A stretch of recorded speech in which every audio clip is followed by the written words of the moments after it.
जय श्री राधे कृष्ण। आप सभी का आपके अपने YouTube channel VK Mishra present में बहुत बहुत स्वागत है। आइए आज आप सब सुनेंगे भाई दूज की दो कथाएं। कार्तिक मास शुक्ल पक्ष की द्वितीया तिथि के दिन भाई दूज का पर्व मनाया जाता है। इस दिन को भ्रातृ द्वितीया, यम द्वितीया आदि नामों से जाना जाता है। इस दिन विशेष प्रकार से भगवान गणेश जी का, यमदेव का, चित्रगुप्त का और यमदूतों के पूजन करने का विधान है तथा साथ ही इस दिन यमुना पूजन का विधान है। भाई दूज के पर्व में भाई अपने बहन के घर जाते हैं और बहन का आतिथ्य स्वीकार करते हैं। बहन अपने भाई का तिलक करती है तथा पूजन आदि का कार्य करती है। भाई को भोजन कराती हैं और फिर भाई इसके उपलक्ष्य में अपने बहन को कुछ न कुछ उपहार की वस्तुएं देते हैं तथा जो भी इस दिन यमुना स्नान करते हैं, भाई बहन मिलकर के यमुना किनारे भोजन करते हैं तो इससे यम का भय नहीं होता है। भाई की आयु लंबी होती है तथा बहन का सौभाग्य जो कि अटल होता है। तो आइए सुनेंगे आप भाई दूज की दो कथाएं। तो बोलिए प्रेम से यम देवता की जय, यमुना मैया की जय, सर्वदेवी देवता की जय। पहली कथा के अनुसार भगवान सूर्य देव की पत्नी संज्ञा थी और इनकी गर्भ से जो कि यमराज तथा यमुना का जन्म हुआ। यमुना अपने बड़े भाई यमराज से बड़ा स्नेह करती थी। वह उससे बराबर निवेदन करती थी कि वह उसके घर आकर भोजन करे, लेकिन यमराज अपने काम में व्यस्त रहने के कारण यमुना की बात को टाल जाते थे। कार्तिक शुक्ल द्वितीया को यमुना ने अपने भाई यमराज को भोजन करने के लिए बुलाया। बहन के घर आते समय यमराज ने नरक में निवास करने वाले जीवों को मुक्त कर दिया। भाई को देखते ही यमुना ने हर्ष विभोर होकर भाई का स्वागत सत्कार किया तथा भोजन करवाया। इससे प्रसन्न होकर यमराज ने बहन से वर मांगने के लिए कहा।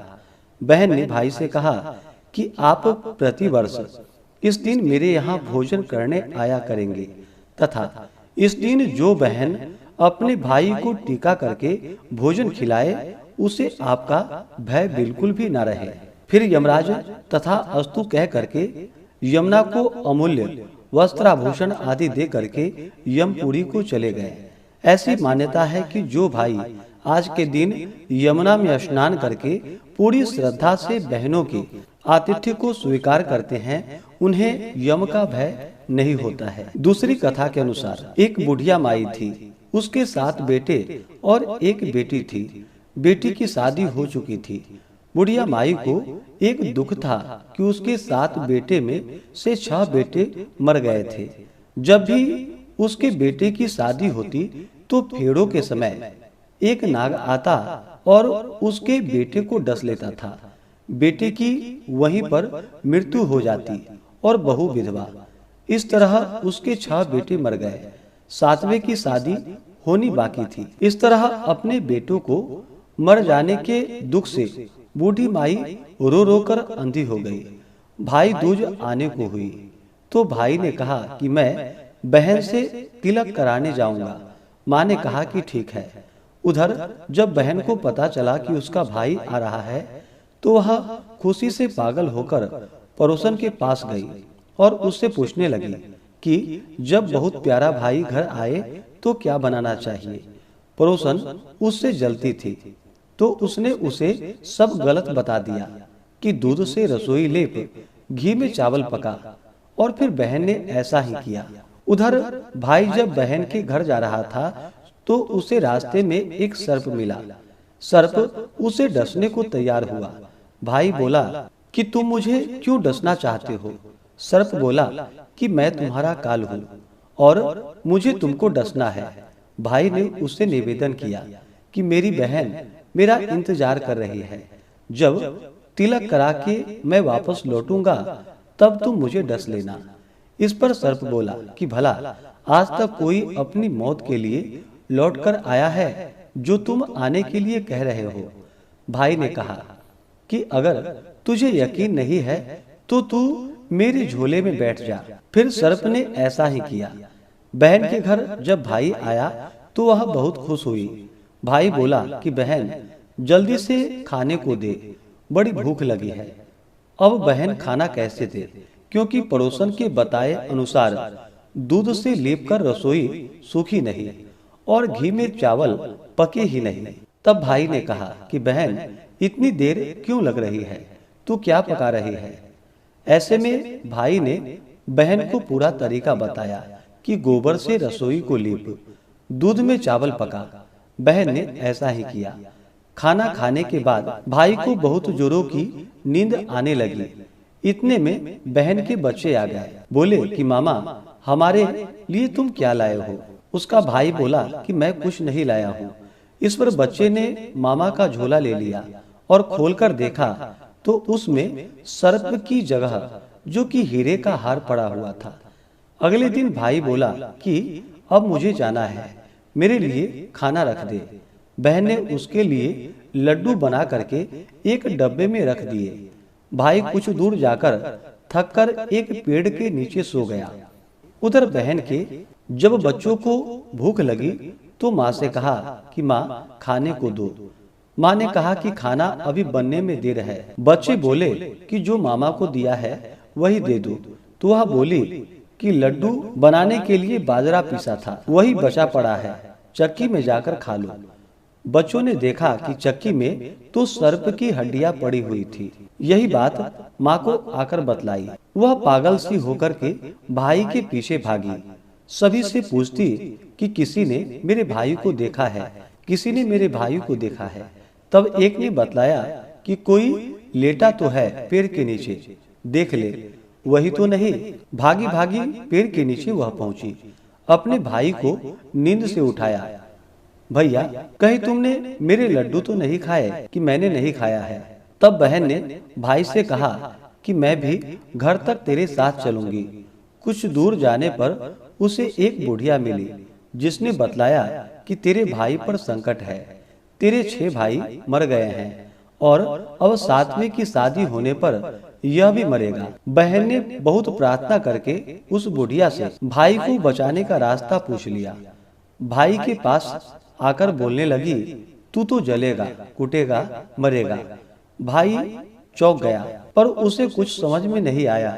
इस तरह दोनों भाई बहन माँ के घर पहुँच गए। थोड़े समय के बाद भाई के लिए सगाई आने लगी। उसकी शादी तय हो गई। जब भाई को सेहरा पहनाने लगे तो वह बोली, इसको क्यों सेहरा बंधेगा? सेहरा तो मैं पहनूंगी, ये तो जलेगा, कटेगा, मरेगा। बहन ने देखा उसमें कलंगी की जगह सांप का बच्चा पड़ा हुआ था। बहन ने उसे निकालकर फेंक दिया। सभी लोग बहन की तारीफ करने लगे। अब जब भाई घोड़ी पर चढ़ने लगा तो बहन फिर से बोली कि घोड़ी पर यह क्यों चढ़ेगा? घोड़ी पर तो मैं चढ़ूंगी, ये तो जलेगा, मरेगा। सबने उसे घोड़ी पर भी बिठा दिया। अब जब बारात चलने को हुई तब बहन बोली कि पहले इस दरवाजे से मैं निकलूंगी, ये तो पीछे के दरवाजे से जाएगा, दरवाजे से तो मैं निकलूंगी। जब वह दरवाजे के नीचे से जा रही थी तो दरवाजा अचानक गिरने लगा। बहन ने उसे भी रोक लिया।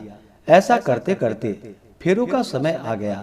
जब दुल्हन आई तो उसने दुल्हन के कान में कहा कि अब तक तो मैंने तेरे पति को बचा लिया, अब तू ही अपने पति को और साथ ही अपने मरे हुए जेठों को बचा सकती है।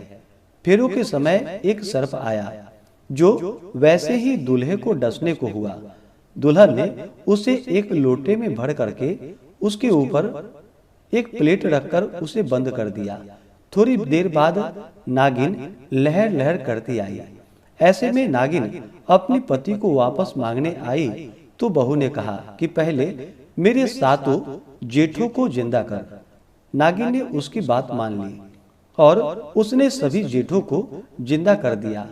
उधर रो रो कर बुढ़िया का बुरा हाल हो गया था कि अब तो मेरा 7वां बेटा भी बाकी बेटों की तरह मर जाएगा। तब गांव वाले ने उसे बतलाया कि उसके 7 बेटा और बहू आ रही है। इसके बाद सभी ने उसकी बहन की प्रशंसा की।